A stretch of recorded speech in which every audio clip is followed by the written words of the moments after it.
Welcome to your 20-minute podcast with David Brower, brought to you by Audible. Get a free audiobook download and 30-day free trial at audibletrial.com/your20-minute podcast. Over 180,000 titles to choose from for your iPhone, Android, Kindle, or MP3 player. Now, here's your host, David Brower. Thanks, Allan. This is David Brower with your 20-minute podcast. Our special guest from Scottsdale, Arizona is Tommy Baker. He's a writer, speaker, author, and coach, host of the Resist Average Academy. And starting out in the fitness industry and running Tommy Baker Fitness, Tommy has continued to follow his passion for learning, teaching, sharing, and experiencing. Tommy's contagious enthusiasm, which you'll hear in a moment, and approach to life can be seen and felt in the wide array of content he creates, including podcasts, books, video speeches, and courses. And as Tommy likes to say, he doesn't have it all figured out, but he sure loves the process.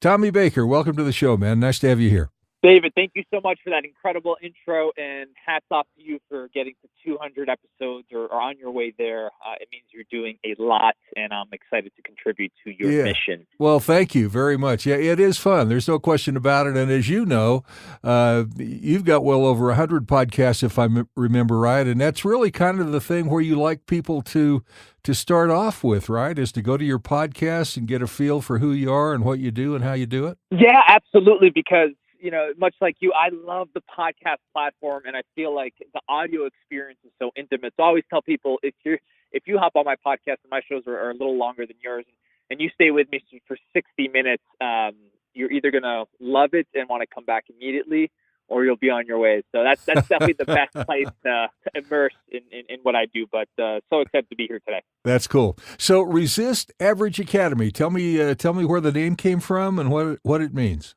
Absolutely. Yeah, that phrase, resist average, has been with me for over a decade now. And really what it means is simple, David. Nobody wakes up and says, I want to be 35 pounds overweight. Nobody wakes up and says, I want to lack physical connection and emotional intimacy in my relationship. Nobody wakes up and says, I want to be frustrated in my career and spinning my wheels and feeling like I'm at a place that's just not for me. And so what does that mean? That the slide to average is very, very subtle, and it happens with every decision every day that we make. And so for me, the phrase resist average means we can buck that trend of sliding into mediocrity and instead go on the other side and create a life that we are actually excited and inspired I love it. to live. And that's for all areas of life. Absolutely love it. And the problem with a lot of us is that once we get into mediocrity, once we get into average, sometimes we've been there so long we don't know any different, and we need somebody to kind of kick us in the butt a little bit and get our attention, and that's what you do, right? Well, that's the danger, David. As humans, we are so adaptable, which is great because it got us through all of the hardship and adversity to get us here today. Right. But at the same time, we can normalize pain. And so what early on, if let's say we have a financial crisis or we're struggling to pay bills early on, that's a big issue in our lives. But 6 months later, if we haven't changed that, it kind of becomes the new normal, and we kind of become resigned to actually changing it. So you're absolutely right. It's very easy to slide into that, and we can find ourselves in a place that we frankly just never imagined we could be. Well, and once you're in it, you don't know any different, right? It's your new normal. It's your new normal. Yeah, it shapes your worldview, and then it becomes your blind spot. And one of the things that I do is help people reveal their blind spots, because we all have them. And one of the funny things about growth and success and all of that stuff is it doesn't mean your blind spots go away. It right. means that there's different blind spots to work with. And to me, that becomes the journey. Yeah. Good call. And one of the things, several of the things that you teach and share with people are, you talk with them about habits and systems and structures of high performance, not only in life but in business. So you're covering both sides of the equation, helping people personally, physically, emotionally, and professionally. Yeah, and the reason is simple, David. The old model of growth, of results, of success, whatever you want to name it, was, hey, if I put my energy in one bucket, let's just say my career, sure, my business, et cetera, it means that it has to take away from, my relationship at home or my physicality, or it's always at the expense of. And I said, why don't we, my definition of success is very holistic. It includes all of those things. And it means that we can raise all boats together. Now, does that mean that we're always going to be putting the same energy in the same buckets? No. But we do everything. And for me, that comes with creating a vision where our financial lives, our career, our spirituality, our physicality are all connected towards that vision. Absolutely right. And being able to have somebody mentor you, teach you, encourage you, help you, bring you along the way to sail all those boats, if you will, even though one may drop 5 or 10 feet while the other goes up 5 or 10 feet. Keeping focus on those 4 or 5 things and being able to have the balance of that, that's a very unique place to go and a very important place that you take people. Absolutely. And balance, it happens when you have clarity around the priorities in your life. And, there's a universal principle that says nature will fill a vacuum. Nature, if one of my mentors once taught me, if you don't fill your day and your life with high priority things that are important to you, others are going to fill it with low priority items that are important to them. Yeah. And so that's really the first step. We got to do the sometimes difficult work of asking some deep questions. Why am I here? What's important to me? What does success look and feel like for me? And once we have clarity on that, David, it's game over, because then we know where we're going.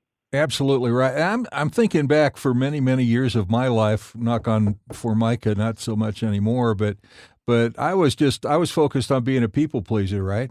And so if I'm a people pleaser, then I'm listening to all that other stuff and have really no concept or encouragement or plan to really elevate myself to where I deserve to be. Absolutely. And we all are people pleasers by design. And often we're fed a path that isn't ours. And it's maybe a parent or a teacher or just someone said should be ours. And so we start going down that path, but deep down we know it's not really for us. And to me, the greatest tragedy is having so much time pass, or maybe an entire life, and we wake up and say, is this really what I wanted at all? Right. Yeah. And it's never too late in a sense, but in life we have windows of opportunity. So for me, I'm just really about, empowering people to ask the tough questions, and not just ask them, but seek those answers and then put the pieces together for a life that they want, not that I want, not that anybody else wants, but they want. So how did you find this path, or how did this path find you? Where were you before you started all this inspirational stuff? What were you doing, and how did you get into this world of motivation, teaching, learning, podcasts, all that stuff? Absolutely. So one of my first passions was physical fitness, was physical training and all of that stuff. And so I started out as a very young entrepreneur. Straight out of school, I took a short job, and then launched my gym and opened my gym. But I realized that if you build it, they would not necessarily come. In other words, I had this big lease in this amazing gym, a lot of passion. I was super young, enthusiastic, and then I had to learn how to connect with people, how to serve people in a powerful way, how to communicate in terms of what they want. And I call entrepreneurship is just a great accelerator for life, because it's really a playing field where you have to sharpen skills, and you have to ask the tough questions, and you have to know where you're going and what the vision for your company is and all of that stuff. So long story short, that was my first foray into this world. But what I noticed was, after servicing thousands of people, that I could get two people with a very similar background, same age, almost same demographics. One would see incredible results, and the other would spin their wheels. Wow. And I knew it wasn't the program, because I spent 7 years learning from the best in the world, traveling airplanes and seminars. So I knew the program worked because I had so many case studies. But I became fascinated with, what is the difference? Why do some people see incredible results and some don't? And that led me down the rabbit hole of neuroscience, psychology, studying human behavior, human behavioral change, all of that stuff. And that became really an unquenchable thirst, which I still teach today. How exciting, man. And I think what you shared there, I think, is really important for people to pay attention to. And that is, when there's an opportunity that presents itself, even if it's just a little glimpse through a 50-year-old window shade, you gotta look at that. You gotta appreciate that, and you got to allow that to come into your life, just like you did when you had the two guys that were all virtually could have been twins, physically, emotionally, and everything else, but yet one was all over it and the other one was all out of it. And if you hadn't have seen, felt, touched that opportunity, things wouldn't be the same, right? Exactly. And that's why I always tell people, there's so much discussion about purpose and passion. And I just say, what are you curious about? What are you already curious about? And for me, I was already curious about what that difference is. And listen, I created all of this for me and then the system in the book because out of self-preservation, I was the guy going to a lot of motivational events and seminars and crafting this huge vision, and then I would come back a few weeks later and had nothing to show for it. Yeah. And so I was my first case study, right? I wanted to put all of this knowledge together and not just knowledge, but turn it into wisdom, which happens when you take information and knowledge and all of that and turn it into experience and real world results that you can touch, feel, and see. Absolutely. And you've got two books out. One is The 1% Rule, How to Fall in Love with the Process and Achieve Your Wildest Dreams. And the other, Unresolution, love the title, How to Ditch Resolutions Forever, Live Life by Design, and Achieve Your Dreams. So that's your latest book, right? Unresolution? Actually, no, 1% came out this March. Oh, okay, cool. So how's the success? How's the response been to those books? Fantastic. Unresolution was my first book, and just like the title says, it was about, hey, let's quit this resolution mentality. I'm going to start, right now we're in, let's see here, we're about to hit September. So instead of people starting today, they're going to wait and put it off until December. And you and I know, David, that a calendar digit does very little to create any change. So I wanted to give people a kind of wake-up call and say, hey, let's quit this BS. Every time you do that, you're losing your self-belief, your ability to create results. And so that was the theme of Unresolution. And the 1% rule it was born out of going to so many events with entrepreneurs and people who have big visions, and I'm all for setting visions, and that's a huge part of what I do, but they didn't know what to do after that, which was the position I found myself in years earlier, meaning that they'd wake up on a Tuesday morning, maybe they got woken up a couple of times, didn't get the best night's sleep, and the vision that they had set 3 weeks ago at the event with the loud music was no longer, they didn't know what to do with that in real life. So I wanted to create a process to take the pressure off and say, what if we just create a mechanism, a system where we move forward 1% towards that vision every single day? Wow. 1% closer, and you add it up and you add it up, and you and I know it's the little things that create momentum, clarity, and then if you add enough time to it, they have no option but to come to life. And that's really what I wanted to give people. Let's take the pressure off, because when it's really small, David, we have no excuse. We either do the action step or we don't. And right. A lot of people get lost in paralysis analysis, and they have to research more, and they have to go talk to this person. I'm like, no. The 1% rule means the easiest action that you can do today that's connected to your vision, that you have no other option but not to just do it head on. So you came up with, I'm going to guess, you came up with the 1% rule because of your own paralysis analysis. Absolutely. I had gone to so many events and gotten so excited, but woken up weeks later and had nothing to show for it but a dented bank account, And so right. I knew that these people weren't snake oil salesmen. I knew the common denominator was me. I was the one going to all the programs and not seeing results. And so I decided to create the system out of necessity because I was sick and tired of that. And what I noticed was, when we can really shrink things down and simplify things to the easiest common denominator, we do them. If we say we're going to run 7 miles tomorrow and we haven't ran in 6 months, we wake up and the chances of us doing that are minimal. Maybe we do it one day, but we'll never do it again. But what if I just said, you're going to run a half mile tomorrow, and that's going to be your big win? Absolutely. And then tomorrow you're going to do it again. And that builds belief. That builds clarity. See, there's this misconception that I realized that people think clarity is something that falls from the heavens. People think belief is something that hits them when they're on the couch watching television. It's not. It doesn't work that way. You cultivate those by getting in the game and moving forward towards what you want in the smallest possible ways. That's what builds those essential ingredients.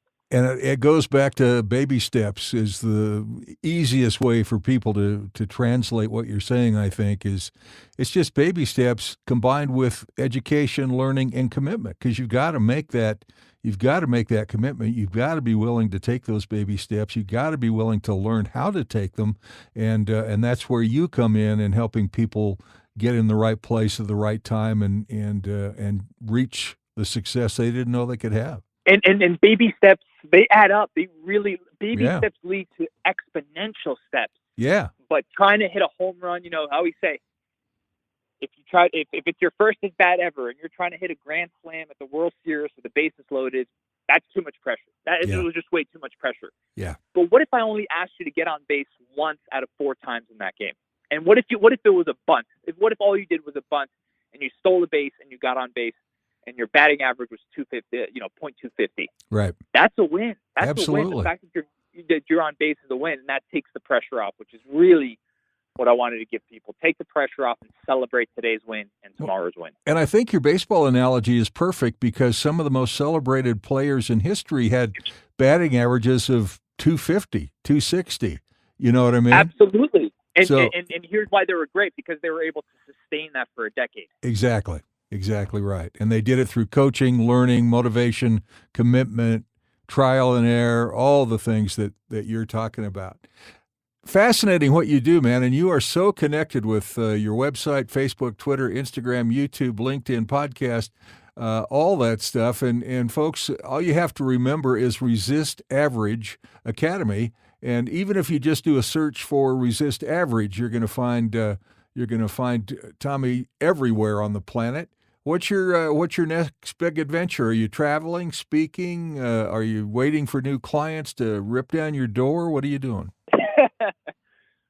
So just got back from a big travel where I proposed to my amazing girlfriend, now my fiance. So that's done. Whoa!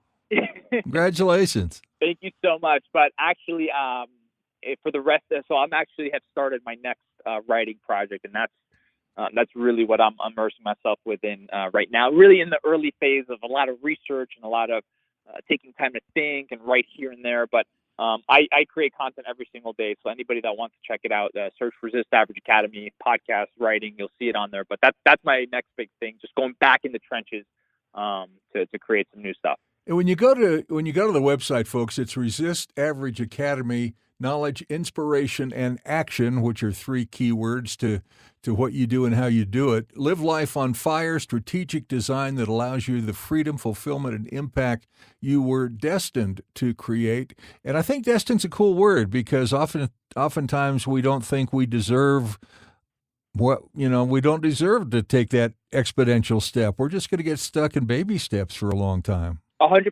And, the greatest separator of those who achieve results long term is exactly what you said, this issue of deserving, this issue of I'm worthy enough for that. And that really starts inside the mind, but it has to be cultivated and it has to be nourished. And it's my belief that we can all create the life that really calls us. The question is, are we willing to take the path that's downtrodden, that is a little jagged, might have some cliffs in there, might be a little scary, but on the other side of that is a deep level of fulfillment, which is what I'm here for. I'm not here for the nice toys. I'm not here for the car. Yeah. All of that stuff is nice, but what I'm here is for that thrill to give this experience meaning. And at the end of the day, we're all here to give our lives meaning. And that's the path, for me at least, that is the fastest, the deepest way to get there.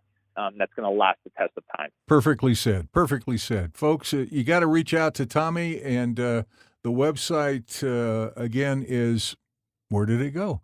ResistAverageAcademy.com. And again, he's everywhere on social media. So reach out to him, follow him on all the social media, and just go to the website. You're going to learn a ton from the website, and then you can communicate with him personally if you feel the need, and we hope you do. Tommy, thank you so much for the time. It's flown by, and we covered a lot of stuff, and I loved it a lot, man. Really nice job. David, my pleasure. You're doing big things, and I'm so excited to be part of the mission. Thank you, bud. Take care. Your 20-minute podcast with David Brower has been brought to you by Audible. You can listen to any of David's podcasts anywhere podcasts can be found, including iHeartRadio, the Spotify mobile app, and at davidbrowervo.com/your20minute podcast. Until next time, thanks for listening.